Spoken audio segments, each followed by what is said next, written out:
एक विवाह ऐसा भी। ये लव स्टोरी है मेरी बेस्ट फ्रेंड सौम्या की। सौम्या को जानते हुए मुझे अब 6 साल से ज़्यादा का समय हो गया है, मगर ऐसा लगता है मानो हमारी बरसों से पहचान है। सौम्या से मेरी मुलाकात मेरे पुराने ऑफिस में हुई थी और पहली बार बातचीत से ही पता चल गया था कि ये दोस्ती लंबी चलने वाली है।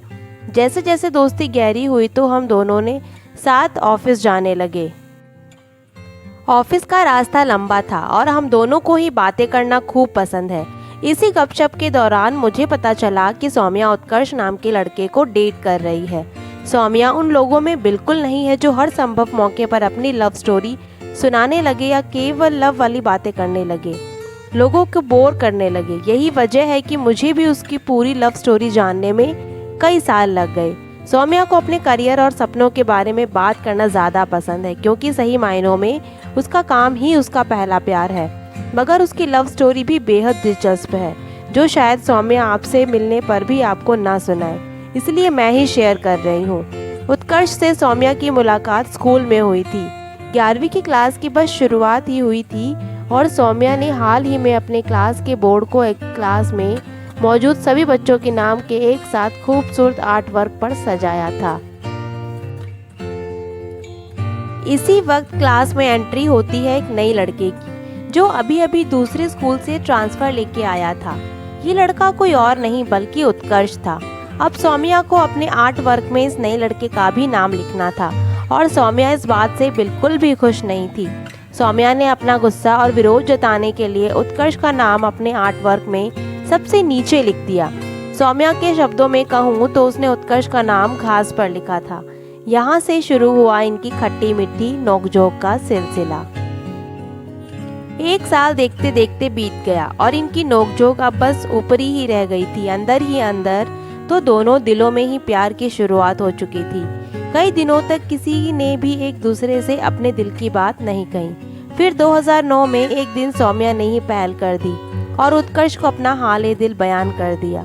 सौम्या ने उत्कर्ष को बताया कि वो उसे पसंद करती है।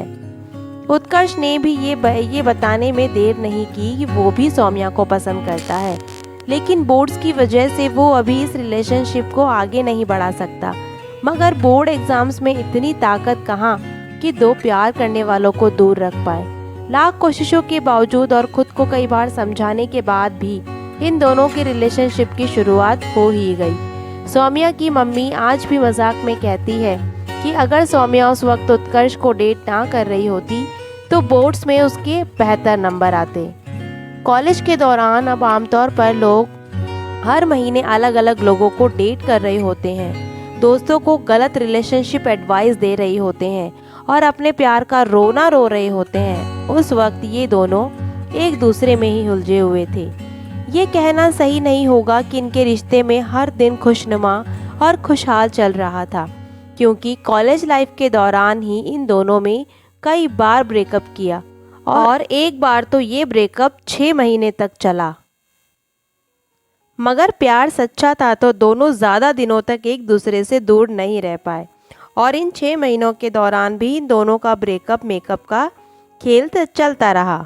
Long distance love. ग्रेजुएशन के बाद सौम्या अपने मास्टर्स के लिए मुंबई चली गई और उत्कर्ष अपने आगे की पढ़ाई के लिए दिल्ली में ही रह गया। दोनों में से किसी को भी पता नहीं था कि एक लॉन्ग डिस्टेंस रिलेशनशिप किस तरह चलाना है, मगर जब दिल में प्यार हो तब सब कुछ अपने आप ही पता चल जाता है। इस दौरान इनका मिलना सिर्फ उसी वक्त हो पाता था जब सौम्या छुट्टियों में अपने घर वापस आती थी। इसके अलावा उत्कर्ष भी कई बार सौम्या को सरप्राइज देने मुंबई गया। इनके रिश्ते की सबसे खूबसूरत बात यह है, ये दोनों अपने रिश्ते को लेकर बेहद कॉन्फिडेंट हैं। इन्हें जितना भरोसा खुद पर है उतना ही भरोसा इन्हें एक दूसरे पर और अपने रिश्ते पर भी है।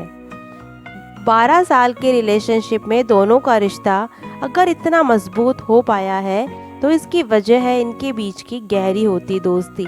दोनों एक दूसरे के सबसे बड़े सपोर्ट सिस्टम हैं और सबसे बड़े चीयर लीडर्स भी। चाहे वो उत्कर्ष का अपने करियर में कोई बड़ा फैसला हो या फिर सौम्या का नौकरी छोड़कर अपना बिजनेस शुरू करने का फैसला हो, दोनों ने एक दूसरे को हर कदम पर सपोर्ट किया है। इनके रिश्ते की मजबूती की एक और वजह ये भी है कि ये दोनों एक दूसरे के लाइफ पार्टनर्स होने से पहले दो स्ट्रॉन्ग और इंडिपेंडेंट इंसान भी है। दो स्टेट्स वाली शादी। इस पूरी कहानी में मैं आपको ये बताना तो भूल ही गई कि उत्कर्ष एक राजपूत है जिसका परिवार उत्तर प्रदेश से ताल्लुक़ रखता है और सौम्या एक तमिल ब्राह्मण है। मगर घबराइए नहीं, इनकी लव स्टोरी में परिवार, जाति या धर्म विलन नहीं बनता है। 2019 में इन दोनों ने अपने बचपन के प्यार को अगले फेज़ में ले जाने का फैसला किया और मार्च 2020 में तमिल रीति रिवाजों से सजे खूबसूरत समारोह में दोनों ने 7 फेरे लिए। शादी में हमें तमिल रीति रिवाजों की सादगी और खूबसूरती दिखी और साथ ही उत्तर प्रदेश की चमक दमक, रौनक, हल्ला गुल्ला भी।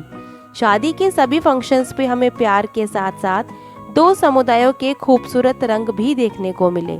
शादी के बाद पक्की होने के बाद भी सौम्या को शिकायत थी कि इस रिश्ते में प्यार की पहल तो उसने ही की थी और उसे आज तक एक फॉर्मल प्रपोजल नहीं मिला है। उत्कर्ष ने इनकी शादी से ठीक पहले दोनों के ही करीबी दोस्तों के सामने एक घुटने पर बैठकर सौम्या को प्रपोज किया और वहां से हुई एक खूबसूरत लव स्टोरी के अगले चरण की शुरुआत। तो ये लव स्टोरी आपको कैसी लगी मुझे कमेंट करके ज़रूर बताएं और वीडियो को लाइक करके चैनल को सब्सक्राइब करना ना भूलें। थैंक यू सो मच और बेल आइकन ज़रूर दबाएं।